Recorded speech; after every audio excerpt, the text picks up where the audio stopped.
मी म्हटलं नाही नाही, तुम्ही म्हटलं ते डोंगरावरती ठेवा, म्हटलं ते पुढचं बोलू नका म्हटलं. मी म्हटलं अरे तू डॉक्टर आहे ना, ही बीप काहीतरी काहीतरी बोलतात ना त्याला, म्हटलं तुमच्या भाषेमध्ये, म्हटलं ते बोल ना. लगेच आमची काढायला कशाला पाहिजे लगेच.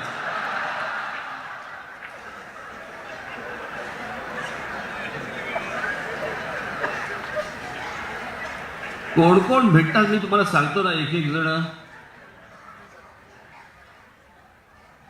पण आता सगळं ठीक आहे, व्यवस्थित आहे. मी जरा उद्या पुण्याला जरा जाऊन येणार आहे एक दिवसासाठी. काही बैठका काही नाही तिकडे. कुठे गेले बाबू बिबू? लावू पण नका.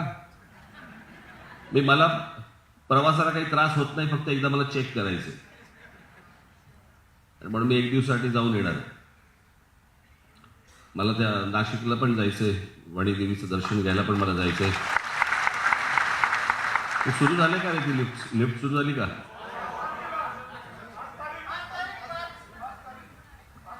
तुमचा पण कोर्ट झालं रे, पुढच्या तारखा देत आहे. मला त्या दिवशी 1 तारीख बोलला, आता 5 तारीख बोलतोय.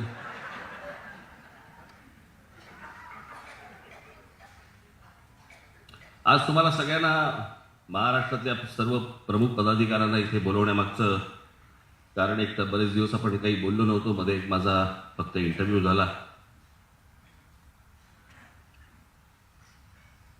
आता बाळा नांदगावकर, प्रकाश महाजन, सरदेसाई, आमचे संदीप देशपांडे यांच्या भाषणामध्ये तुम्हाला बऱ्याच गोष्टी मिळाल्या, बऱ्याच गोष्टी त्यांनी सांगितल्या.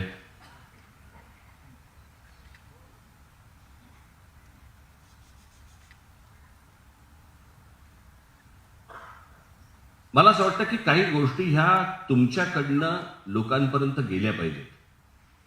कसं होतंय की आपल्याला थांबवण्यासाठी, आपल्याला रोखण्यासाठी अनेक माध्यमं, अनेक राजकीय पक्ष हा जाणून बुजून काही गोष्टींचे प्रचार करत आले आतापर्यंत. आणि त्यावेळेला तुम्ही खरं तर सक्षम आहात, तुम्हाला कान आहेत, डोळे आहेत, मेंदू आहे, सगळ्या गोष्टी आहेत. पण तिकडेची उत्तरं द्यायला लागतात. त्या उत्तरामध्ये तुम्ही कधीतरी मला भांबावलेली दिसता.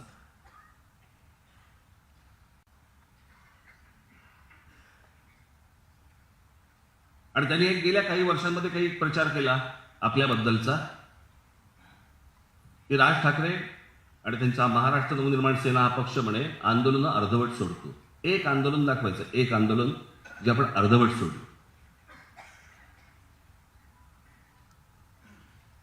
टोलचं केलेलं आंदोलन आपण जवळपास 65 ते 67 टोल नाके महाराष्ट्रातले बंद केले आपण.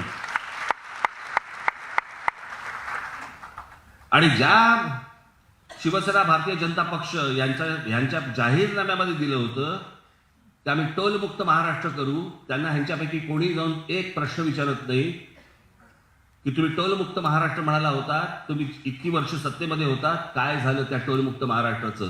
त्यांना कोणी प्रश्न विचारणार नाही, तुमच्याबद्दल खोटा प्रचार करणार.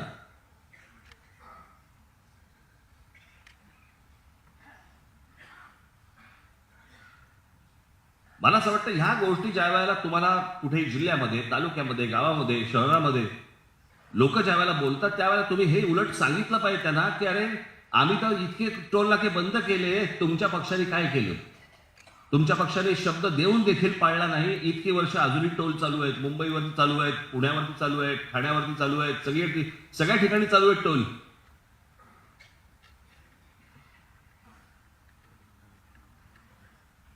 आणि आपला पहिला मुद्दा जो होता, तो पहिला मुद्दा हा होता की टोल, जगभरात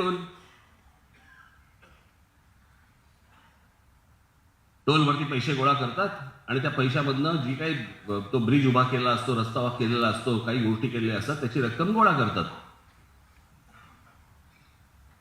आपला पहिला प्रश्न असा होता की हे टोल किती वर्ष राहणार? आणि दुसरा प्रश्न होता की किती पैसे गोळा होत आहेत आणि पैसे जात आहेत कुठे, कोणाकडे जात आहेत? कारण ही सगळी कॅश आहे. ही कॅश रोजच्या रोज जाते कोणाकडे, त्याचं पुढे होतंय काय? त्याची कुठचीही उत्तरं सरकारकडनं, कोणत्याही सरकारकडनं आजपर्यंत आपल्याला दिली गेली नाही.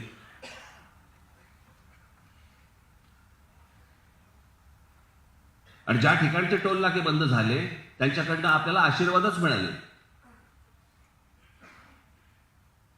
द्या सत्ता हातात, बाकीचे टोल बंद करून देतो.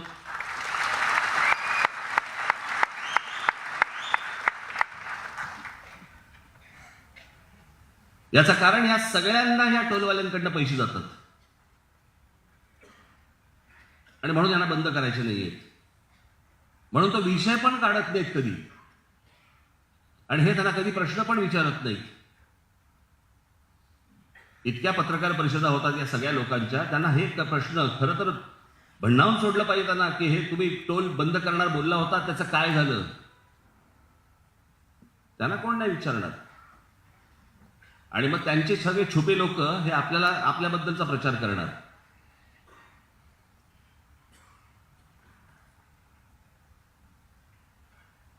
या भोंग्यांबद्दलचं झालेलं आंदोलन, पोलिसांनी दिलेला आकडा जवळपास 92-93% ठिकाणी भोंगे बंद झाले सकाळचे. आणि बाकीचे जे आहेत ज्या काही प्रार्थना होतात त्या अगदी कमी आवाजामध्ये होतात. आणि त्याचबद्दलचं ते पत्र होतं माझं. ते जे पत्र मी तुमच्या हातामध्ये दिलं होतं, ते पत्र काय होतं, कशासाठी होतं ते पत्र? ते पत्र मी व्हॉट्सअप करू शकलो असतो. मी माझ्या फेसबुकवरती टाकू शकलो असतो. मी माझ्या ट्विटरवरती टाकू शकलो असतो. मी पत्रकार परिषद घेऊन मी ते दाखवून जर समजा ते लोकांपर्यंत गेलं असतं, मी ते पत्र तुमच्या हातात का दिलं? मी ते पत्र तुमच्या हातात एवढ्यासाठी दिलं, मला पाहायचं होतं तुमचा आणि समाजाचा कनेक्ट किती आहे. तुम्ही लोकांपर्यंत कसे पोचताय, तुम्ही लोकांपर्यंत जाताय की नाही जाताय.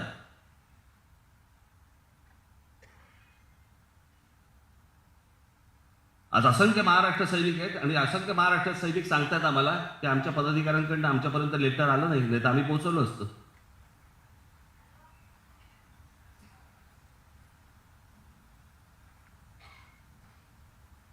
काहींनी मोठ्या प्रमाणावरती हलगर्जीपणा केला.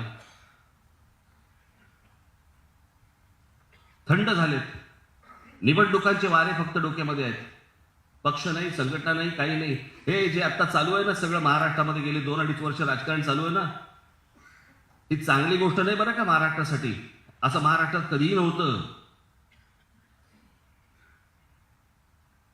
जो मतदार आहे ना, मतदार ज्यांनी 2000